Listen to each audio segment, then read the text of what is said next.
Assalomu alaykum. Hammaga xayrli tong. Qadrli kanalim tomoshabinlari, podpiska bo'lganlar va bo'lmaganlar diqqatiga. Xo'p, kanalimdagi kontent bo'yicha video olayotgan edim, ya'ni kontentda yangilik. Xo'p, buni shu paytgacha koreys tili hobbisi bo'yicha dars berib yurganligim sababli koreys tili darslarini kanalimga joylab yurar edim. Bunga qo'shimcha koreys tiliga tegishli prekollarni, qiziq videolarni ham joylaganman.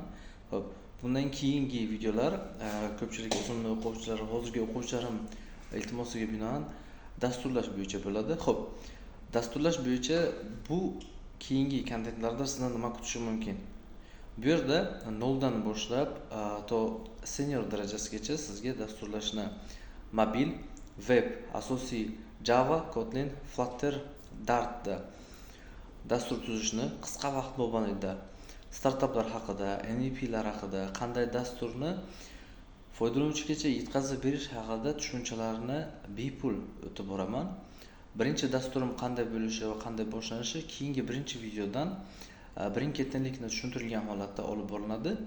Xo'p, dasturda bu kontentlarda, ya'ni asosiy dasturdan kodni bilmasangizda, misol uchun endi o'rganuvchi bo'lsangizda, sizga foydasi tegadigan darajada dastur tuzishni o'rgataman. Ya'ni Play Marketda akkaunt ochishdan boshlab, aytyapman-ku, 0 dan boshlab, misol uchun sizda bilim dasturlashda bo'lmasa, 0 desak, polностью 0 desak, bir hafta ichida bitta dastur tuza oladigan darajada yeta olasiz va o'sha 1, 2, 3, 4, 5, 6, 7 kunda, o'zimiz uchun 1-kunda 7-kungacha o'sha dastur tuzgan bo'lasiz.